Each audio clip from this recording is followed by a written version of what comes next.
وہ پچھلے کئی گھنٹوں سے مجھے چھونے کی کوشش کر رہا تھا، مجھے مسلسل گناہ کی دعوت دے رہا تھا، لیکن میں اپنے آپ میں سمٹ کر بیٹھی تھی کیونکہ میں نے پہلی دفعہ گھر سے یوں قدم نکالا تھا، اپنے ماں باپ کی عزت کو نیلام کر کے گھر سے بھاگی تھی۔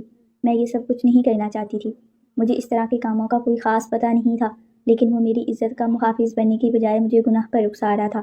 لیکن آخر کار میں نے تھک ہار کر نوفل سے کہا، ٹھیک ہے، میں تمہارے ساتھ یہ سب کچھ طے کرنے کے لیے تیار ہوں، لیکن میرے قریب آنے سے پہلے مجھ سے نکاح کرو، میں پھر یہ سب کچھ کروں گی، وہ اپنا آپ تمہیں سونپوں گی۔ یہ کہتے ہوئے میں شرم سے لال پڑ گئی تھی۔ نوفل نے ایک نظر مجھ پہ ڈالی اور میرے جسم پر ہاتھ پھیرنے لگا۔ میں ایک دم گھبرا کر اس کی طرف دیکھنے لگی۔ وہ کہنے لگا، یار میں صبح تک انتظار نہیں کر سکتا، بہت مشکل سے یہ دن آیا ہے میری زندگی میں۔ کل شادی تو ہمیں کرنی ہے، سہاگ رات ہم پہلے منا لیتے ہیں۔ میں اس بات پر تھوڑی سی جھجکی تھی اور اسے سمجھانے کی کوشش کر رہی تھی۔ میری نظر یہ ٹھیک نہیں تھا، میں اپنا گھر بار اس کی خاطر چھوڑا تھا، اس کے ساتھ بھاگ کر یہاں آئی تھی۔ یقیناً میں اس کے لیے سب کر سکتی تھی، لیکن نکاح سے پہلے یہ سب گناہ نہیں کرنا چاہتی تھی۔ اگلے دن ہمارا نکاح ہونا تھا۔ نکاح کے بعد نوفل کی بیتابیاں عروج پر تھیں۔ اس نے ہوٹل کے کمرے میں مجھے دھکا دیا اور میرے اوپر سواری۔ دھیرے دھیرے سے اس نے میرے وجود پر ہاتھ پھیرنے شروع کر دیے، میرے زیورات اتاری، میرا دوپٹہ اتار کر سائڈ پر رکھا۔ کہنے لگا، میں نے بہت شدت سے اس دن کا انتظار کیا تھا کہ کب میں تمہیں حاصل کروں گا اور مجھے یہ موقع ملے گا۔ آج کی ہماری رات بہت حسین ہے، ہم شادی کر لیں گے اور میں تمہیں اپنے گھر لے جاؤں گا۔ وہاں جا کر بہت مسائل ہوں گے، اس لیے میں چاہتا ہوں کہ آج کی رات ہم اچھا وقت گزاریں، ایک دوسرے میں کھو جائیں، اس دنیا سے بیگانی ہو جائیں۔ یہ کہہ کر وہ میرے ساتھ آہستہ آہستہ قریب آ رہا تھا اور اپنی ہوس پوری کرنے لگا۔ شروع میں مجھے بہت ہچکچاہٹ ہو رہی تھی کیونکہ میرے نزدیک ایک ناجائز رشتہ تھا، لیکن جب وہ پوری طرح اپنے حواس میں گم ہو گیا تو میں اپنا آپ اس کے سپرد کر دیا۔ نوفل وہ انسان تھا جس کی محبت میں پوری طرح ڈوبی ہوئی تھی، جس کی خاطر میں نے اپنے باپ کی عزت داؤ پر لگائی تھی اور گھر سے بھاگ آئی تھی۔ جب زندگی اس کے ساتھ گزارنی ہی تھی تو پھر ایک بات کو لے کر میں اس سے جھگڑا کیوں کرنا چاہتی تھی؟ ویسے بھی وہ جس موڑ پر تھا میرے روکنے پر وہ نہ رکتا، اس لیے میں نے خاموشی سے اپنا آپ اس کو سونپ دیا۔ وہ پوری رات اس نے اپنی محبت مجھ پر نچھاور کی تھی۔ میرا جسم درد سے ٹوٹ رہا تھا۔ ایک لمبا چوڑا مرد جس کی محبت میں پاگل ہو رہی تھی، اس نے وہ ہر حد پار کر دی تھی، اس لیے مجھے برداشت کرنا مشکل ہو رہا تھا۔ میں نے صبح اٹھ کر اپنا پرس کھولا اور جو پارسل لے کے گئی تھی اور اپنا دوسرا لباس پہننے کے لیے نکالا تو وہ اصرار کرنے لگا کہ دوبارہ سے شرارہ پہنو۔ میں نے حیرت سے اس کی طرف دیکھا اور پوچھا کہ اتنا بھاری بھرکم شرارہ وہ پہنتے ہوئے عدالت کیسے جاؤں گی؟ سب لوگ عجیب نظروں سے دیکھیں گے۔ نوفل کہنے لگا، شادی کے لیے جا رہے ہیں تو شرارہ پہن جائیں، نہ اس میں کیا برائی ہے۔ اس کی آنکھوں میں بڑی محبت نظر آ رہی تھی، اس لیے اس کے کہنے پر میں نے دوبارہ سے دلہن بن گئی۔ ایک لمحے کے لیے مجھے اپنے گھر والوں کا خیال آیا، اپنے ماں باپ کا خیال آیا کہ میں نے بے اختیار میری آنکھوں سے آنسو آنا شروع ہو گئے، لیکن یہ سوچ کر میں اپنے آنسو پہنچ لیے کہ میں جب اپنی نئی زندگی شروعات کر لوں گی تو دوبارہ گھر جا کر اپنے ماں باپ سے معافی مانگوں گی۔ میرے تیار ہونے کے بعد نوفل نے مجھے اپنی گاڑی میں بٹھایا اور پھر سفر شروع ہو گیا۔ میں ساری رات کی تھکی ہوئی تھی، اس لیے جب گاڑی میں ہوا آئی تو مجھے نیند آ گئی۔ جب آنکھ کھلی تو میں حیران تھی کیونکہ ہم ایک بنگلے کے احاطے میں تھے۔ میں نے کہا، یہ کورٹ تو نہیں ہے؟ وہ کہنے لگا، پہلے یہاں تو میں کسی سے ملوانے کے لیے لایا ہوں، سمجھ لو کہ تمہاری مشکل آسان کر رہا ہوں۔ میں نے حیرت سے نوفل کی طرف دیکھا، وہ تو مسکرانے لگا، یہاں میرا باپ رہتا ہے، میں چاہتا ہوں ہمارا نکاح ان کی موجودگی میں ہو۔ یہ سن کر میں خوش ہوئی تھی، چلو کسی بڑے کا سایہ تو نصیب ہوگا، لیکن ساتھ ہی یہ خوف ستانے لگا، اگر اس کا باپ راضی نہ ہوا تو کیا ہوگا؟ وہ کہنے لگا، بھروسہ رکھو، میرا باپ اتنا سخت نہیں ہے۔ ہاں اماں تھوڑی سخت مزاج ہیں، اس لیے میں تمہیں یہاں لایا ہوں کیونکہ اماں شہر سے باہر گئی ہیں، تمہیں تو پتہ ہے نا میری اماں بھی کاروبار کرتی ہیں۔ نوفل نے مجھے بتایا کہ ان کی اماں کا کپڑوں کا کاروبار ہے، وہ شہر سے دوسرے شہر سفر کرتی رہتی ہیں، اس لیے اس کی بات سن کر میں مطمئن ہو گئی۔ پھر اس کا ہاتھ پکڑ کر بنگلے میں داخل ہوئے۔ میرا دل تیز تیز دھڑک رہا تھا۔ میں مشکل سے قدم اٹھاتی بنگلے میں داخل ہوئی۔ ایک عالی شان سا گھر تھا۔ مجھے تو پتا تھا نوفل بہت پیسے والا ہے، مگر یہ نہیں پتا تھا کہ وہ اتنا امیر ہے۔ میں اپنی خوش قسمتی پر اندر ہی اندر مسکرا بھی رہی تھی۔ کتنا امیر اور خوبصورت مرد میری زندگی کا حصہ بننے والا ہے، وہ بھی اپنے ماں باپ کا اکلوتا بیٹا۔ اس کے ساتھ ساتھ یہ سب کچھ میرا ہونا ہے۔ نوفل میرا ہاتھ پکڑ کر ایک کمرے کی جانب بڑھ گیا جہاں ایک 50 سالہ بوڑھا شخص کھڑا تھا۔ چہرے سے وہ انتہائی سخت معلوم ہو رہا تھا۔ نوفل آگے بڑھ کر اس آدمی کے گلے لگا اور پھر کہنے لگا، دیکھیں میں آپ کے لیے کیا لایا ہوں۔ میں شرم سے نظریں چکائے کھڑی تھی۔ جب اس بوڑھے آدمی نے بڑی گہری نظر مجھ پہ ڈالی تھی تو پھر میرے قریب آ گیا۔ مجھے غور سے دیکھتے ہوئے اس بوڑھے نے میرے چہرے کو اپنے ہاتھ سے اوپر کیا اور گہری نگاہ مجھ پر ڈالی اور کہنے لگا، واؤ، تم تو کوہ نور سے ہیرا ڈھونڈ کے لائے ہو نوفل، تمہیں یہ ہیرا کہاں سے مل گیا؟ یہ سن کر میرا چہرہ شرم سے گلابی ہو گیا۔ البتہ نوفل کے بابا اس طرح مجھے چھونا اچھا نہیں لگ رہا تھا، لیکن میں اپنے جذبات پر قابو پا کر ایک نظر نوفل پر ڈالی جس کے چہرے پر بڑی گہری مسکراہٹ تھی۔ جیسے وہ کامیاب ہو گیا تھا۔ پھر وہ بوڑھا نوفل سے کہنے لگا مجھے یہ پسند آئی ہے، واقعی جیسے تم نے کہا تھا ویسی ہی ہے، چلو اب آگے کے معاملات طے کرتے ہیں۔ بوڑھی کی بات سن کر میرا دل بیٹھنے لگا، یہ کس معاملات کی بات کر رہا تھا؟ پھر نوفل نے مجھے کہا کہ تم یہاں آرام سے بیٹھو، ہم تھوڑی دیر میں آتے ہیں۔ میں گھبرا کر نوفل سے پوچھا کہ آپ لوگ کہاں جا رہے ہیں؟ وہ مسکرا کر میرے قریب آ کر کہنے لگا معاملات طے کرنے جا رہا ہوں، نکاح کرنا ہے یا نہیں؟ اس کی بات سن کر میں خاموش ہو گئی تھی۔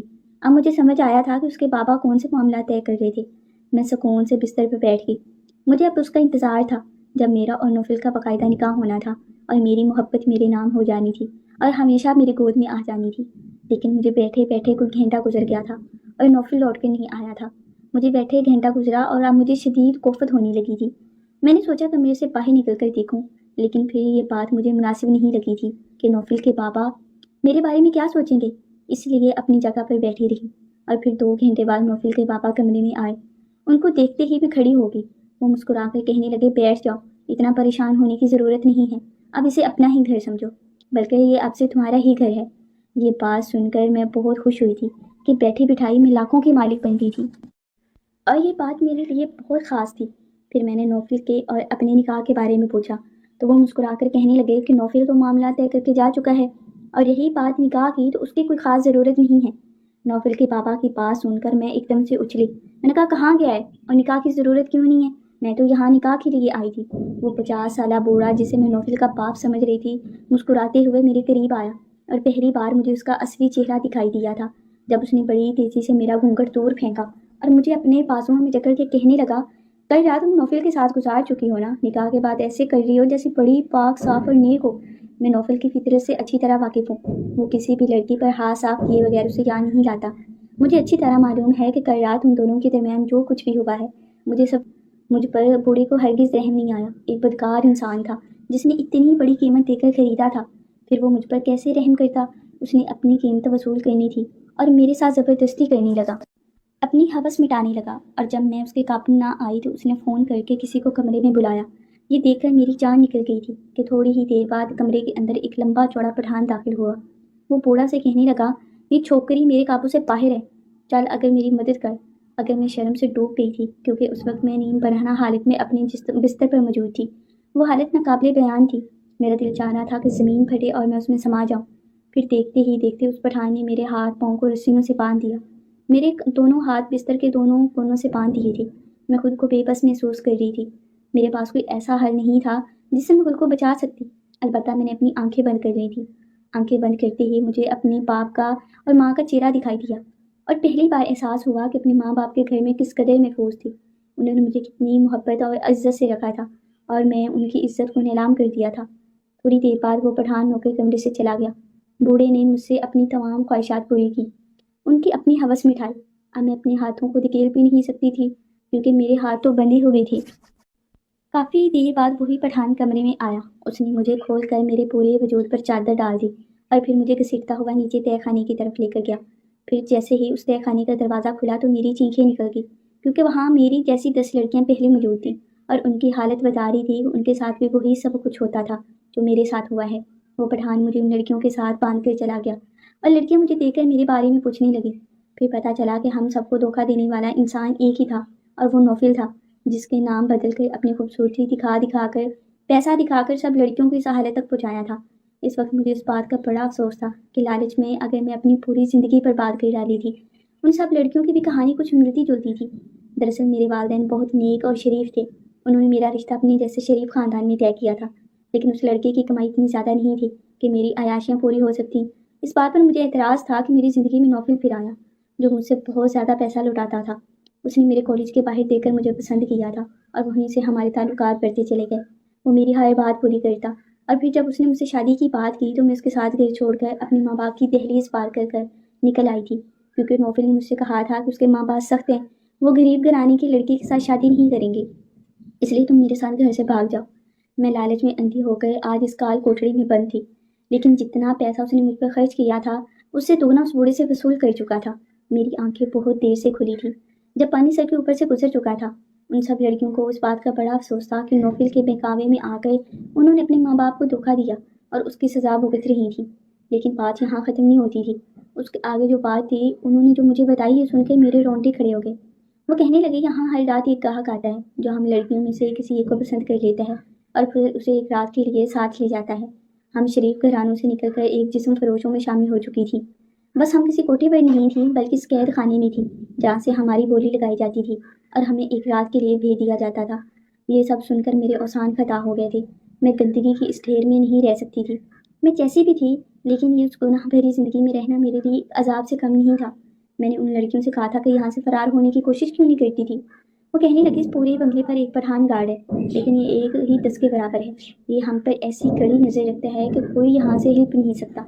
یہ سن کر میں سوچ میں پڑ گئی تھی کہ اگر کسی طرح پٹھان کو قابو میں لے لیا جائے تو یہاں سے فرار ہونے کا راستہ آسان ہو جائے گا۔ کوئی مشکل کام نہیں ہے۔ لیکن وہ بوڑھا تو بالکل بے بس تھا۔ اسے اپنی ہر خواہش پوری کرنے کے لیے پٹھان کے سہارے کی ضرورت تھی، کیونکہ اگر پٹھان میرے ہاتھ پاؤں نہ باندھتا تو کبھی بھی اس بوڑھے کے قابو نہیں آتی، اسے بآسانی زیر کر لے سکتی تھی۔ اس لیے میں نے سوچ لیا تھا کہ پیسوں کے عوض، کیونکہ وہ پیسہ اس 50 سالہ بوڑھے کی جیب میں گئے تھے۔ ساری رات میں پامال ہوتی رہی اور اپنی آنکھوں سے آنسو بہاتی رہی۔ مجھے اپنے ماں باپ کی حد سے زیادہ یاد آ رہی تھی۔ وہ وقت میری آنکھوں کے سامنے تھا جب میں بخار میں تپ رہی تھی، پر میری ماں ساری رات میرے سرہانے بیٹھ کر مجھے پٹیاں کرتی رہی۔ اور پھر میری شادی کے وقت میرے ماں باپ کتنے خوش تھے۔ انہوں نے اپنی مرضی کا پسند کا لڑکا انتخاب کیا تھا، لیکن میری اس وقت آنکھوں میں صرف محبت کی پٹی بندھی تھی۔ مجھے نوفل کے علاوہ اور کوئی بھی بھاتا نہیں تھا۔ میں شروع سے ہی پیسے کے پیچھے بھاگتی تھی۔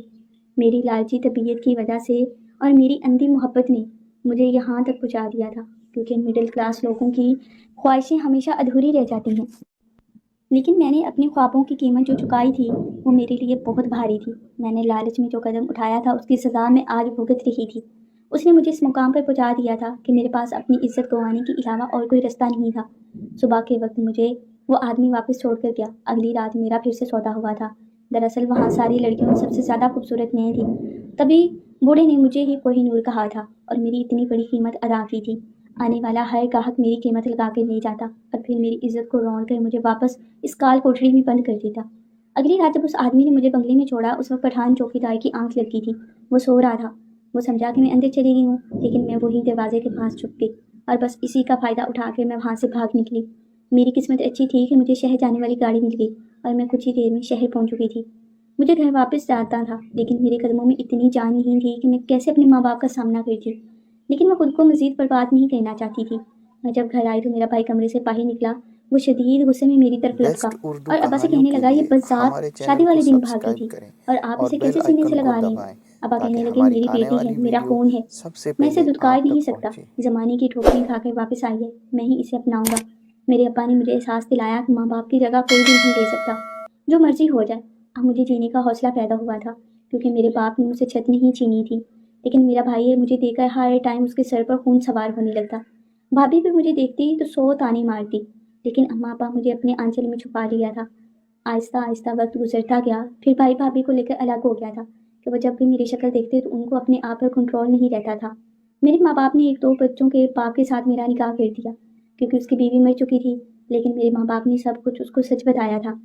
لیکن وہ میری خوبصورتی دیکھ کر ہر عیب بھول گیا تھا۔ میں نے اپنے ماں باپ کی پسند پر کوئی اعتراض نہیں کیا تھا، اور نہ اس بات کے کہ میری مرضی کی شادی ہو، کیونکہ میں نے اپنی پسند کی شادی کر کے دیکھ لیا تھا۔ شادی کی رات بہت میں خوف زدہ تھی کہ میری سچائی جان کر اور شادی شدہ مرد کیسے مجھے اپنا سکتا تھا، لیکن میں اپنے ماں باپ کی پسند پر حیران رہ گئی۔ اس شخص نے مجھے آنکھوں پر بٹھا لیا تھا۔ میری عزت میں کوئی کمی نہیں تھی، بدلے میں مجھے اسے بس بچوں کی محبت دینا چاہتا تھا۔ میں اس قدر زمانے کی ٹھوکریں کھا کر عقل کھا گئی تھی اور اس کو اور اس کے بچوں کا بہت خیال رکھتی تھی۔ مجھے تو ایسا لگ رہا تھا مجھے دوبارہ سے عزت مل گئی ہے۔ میں ان لڑکیوں کے لیے کچھ نہیں کر سکی جو اس تہہ خانے میں قید تھی، کیونکہ مجھ میں اتنی ہمت نہیں تھی کہ میں دوبارہ ماضی کے پنوں میں جھانکتی۔ البتہ میں اکثر نوفل سے بدلہ لینے کے بارے میں سوچتی تھی۔ ایک نہیں، میرے خیالات میرے شوہر کو پتہ چل گئے۔ وہ کہنے لگے کہ بدلہ لینے والا ہمیشہ بدلے کی آگ میں جلتا ہے۔ انتقام کے بارے میں سوچو تو ساری زندگی ایسی رہو گی، بہتر ہے اس معاملے کو خدا پر چھوڑ دو، وہ تمہارے مجرموں کو انجام تک ضرور پہنچا دے گا۔ میں نے اپنے شوہر کی بات مان لی، نوفل کو معاملہ اللہ کی ذات کے سپرد کر دیا، اور واقعی ہی میرے دل کو سکون بھی آ گیا۔ اس بات کو گزرے 2 سال ہو گئے تھے۔ ایک دن نیوز پر آیا کہ لڑکیوں کی ضرورت فروخت کرنے والا گروہ گرفتار ہو چکا ہے۔ اس میں تصویر نوفل کی بھی تھی۔ وہ اپنے انجام کو پہنچ چکا تھا، اس سے پہلے کہ اس بوڑھے آدمی نے بہت سی لڑکیوں کی زندگی برباد کی تھی، اور اس بات نے مجھے بہت دکھ دیا تھا، لیکن اس بات کی خوشی تھی کہ میرے خدا نے نوفل کو اس کے انجام تک پہنچایا۔ آج اپنے گھر میں ایک پرسکون زندگی گزار رہی ہوں، کیونکہ میرے باپ مام نے مجھے اپنے سائے سے محروم نہیں کیا تھا، اس لیے دنیا میں ایک وقت کے ساتھ میرے گناہوں کو بھول گئی تھی۔